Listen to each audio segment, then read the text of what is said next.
G'day fellas. In this video, we're going to be talking about booming. So for those of you who are unfamiliar with booming, the idea is that you want to be able to build up your economy as quickly as possible and to set an economic distance between yourself and your opponent. In Age of Empires 3, the civilizations have very distinct bonuses that set them apart from other civilizations. As a result, some civilizations are better at booming and some civilizations are worse at booming. In this video, we're going to be talking about which civilizations are the best at booming. The video is going to be split up between land maps and water maps. There are a number of different ways that we can measure the power of a boom, but the primary method that we're going to be choosing to use is through villager seconds. We're going to be calculating how many villager seconds a civilization can be accumulating on top of what already is expected from a normal civilization that wouldn't be booming. The villager second is a measurement of what a villager can gather in a second. Because of the short nature of a second, it's best that we measure this over a 30-second or 60-second period so that we're able to quantify how much this villager second is worth in a tangible and meaningful way. We're going to be starting with land maps, and we're also going to be starting with a civilization that's very easy to follow.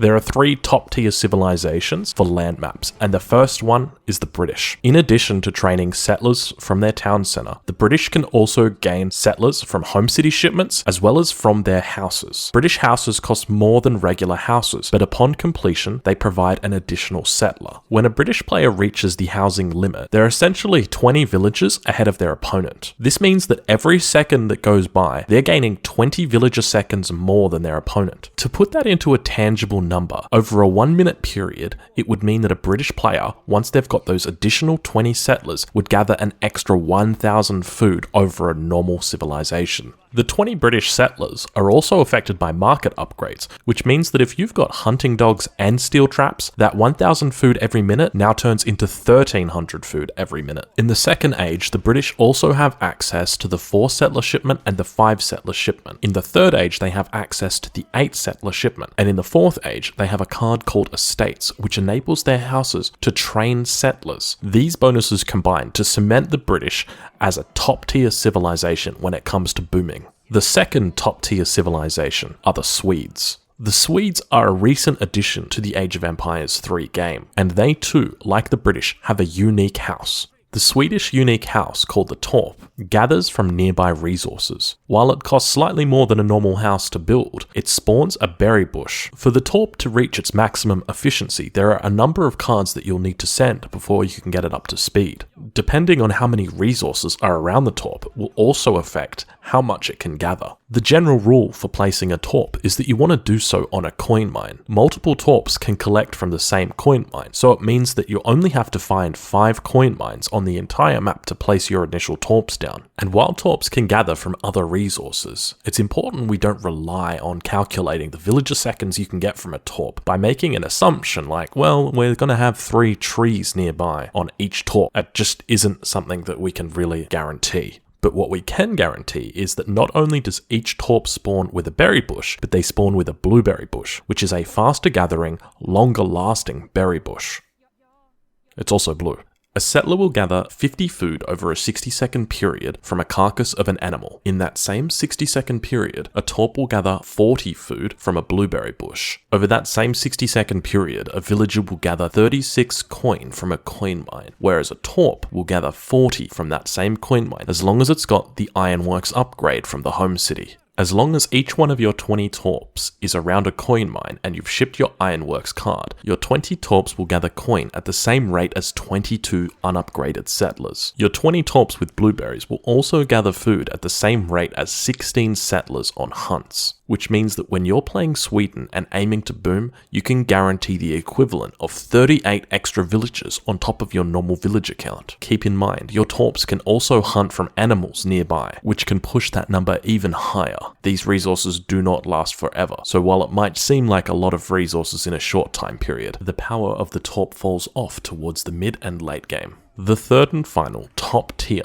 booming civilization on land maps is the Japanese. Like both the Swedish and the British, the Japanese have got a unique house, the shrine. The shrine will generate a trickle of either food, wood, or coin, depending on what the player elects. The gather rate of the shrine can depend on a number of factors, but the most important factor is how many animals are currently on the shrine. Each shrine has 4 gatherer slots, which can be occupied by an animal. Each subsequent animal will increase the generation rate of the gathering resource. After shipping the Age 1 card, Heavenly Kami, and aging up with the Toshogu Shrine, your shrines are going to be gathering wood and coin at a base rate of 0.2 per second. That means if you've made all 20 shrines and none of them have got a single animal attached to them, you're going to be looking at a base generation rate of 4 resources per second, which is the equivalent of 8 villagers chopping wood. When the gatherers increase from 0 up to 4, the generation rate increases from 0.2 up to 0.48. That means that if you've got 20 shrines that have each got 4 gatherers on them, you can gather wood at the same rate that 20 settlers would be gathering wood. Combine this with the Toshogu Shrine, and it means that you've got the equivalent of 22 settlers gathering wood. In the Second Age, the Japanese are also able to send the 4 villager shipment twice from their home city. In the Third Age, they're able to send 7 villagers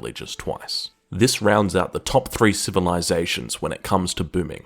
Now let's take a look at the honorable mentions. The Dutch are able to build up a significant number of banks in the Second Age, and this enables them to build an early economic advantage over their opponents. Each bank gathers at 2.75 gold per second, which is the equivalent of 4 Dutch settlers mining gold. The Dutch are able to build up to 5 banks in the Second Age without sending any extra cards. And while they're able to reach the economic equivalent of 20 extra settlers mining coin, banks are an incredibly expensive investment when they're compared with the top tier booming civilizations. And unlike the 3 top tier civilizations and our second honorable mention, banks do not provide any housing population support whatsoever. So while they do provide an economic incentive to build them, they don't provide any versatility in the same way that Kanchas do for the Incas. The Inca are our second honorable mention. The Inca, like the 3 top-tier booming civilizations, have a unique house. This unique house, called the Kancha, provides a steady trickle of 0.5 food per second for each Kancha that you produce. By sending the Age 2 card Chicha Brewing, this increases from a trickle of 0.5 food per second to 1 food per second. As there is a build limit of only 13 Kanchas, it means that the impact of the Incan boom is not as pronounced as the top tier booming civilizations, as the food trickle from the Kanchas is the equivalent of only 15.5 villages. This rounds out the top 2 tiers of civilizations and their ability to boom.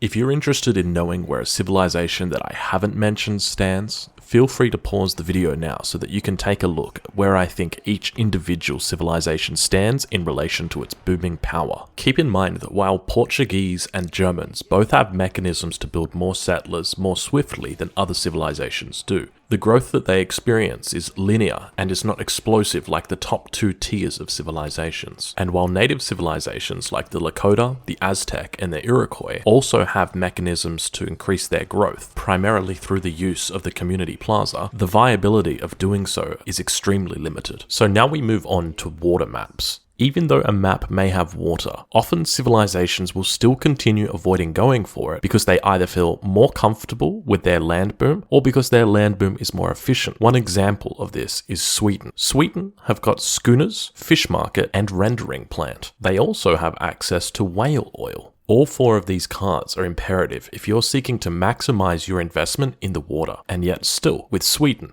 it's more efficient for you to begin your boom on land, simply because of how effective Torps are at gathering resources. In addition to the top tier on water maps are the Portuguese. The Portuguese are especially strong on water maps because of their second town center that they gain in the Second Age. On water maps, this town center is most commonly placed on the edge of the water so that it can defend the dock and any of the fishing boats that are nearby. It can often be used as a retreating place as well. And while that doesn't necessarily contribute to the strength of the boom, it contributes to the viability of the water boom, and means that as a result of having that safe haven underneath the town centre, the Portuguese are often able to get away with putting up more docks than usual. This has a lead-on effect in increasing the strength of their boom, and means that you can often see Portuguese players with upwards of 80 settlers at the 10-minute mark. The Ottomans, the Russians, and the Aztec are all new additions on water maps, with each civilization having different ways that it can utilize the water. The Aztec are able to utilize their warrior priests to enable them to have an explosive water boom. The Russians are able to leverage the strength of their blockhouses and build them along the shorelines. Their blockhouses double as outposts, as well as military unit production buildings. So it means that by building a blockhouse early, you're also able to offer a safety point for your boats and a deterrent from your enemy into attacking you. With the Ottomans not having to spend any resources on villages, it means that they can spend the majority of their resources early game on military units, but still keep some resources left for docks as well as fishing boats. This rounds out the top 2 tiers of booming civilizations on water maps.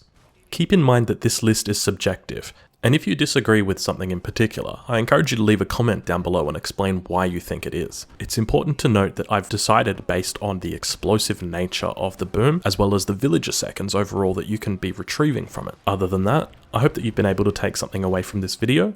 Thank you for watching.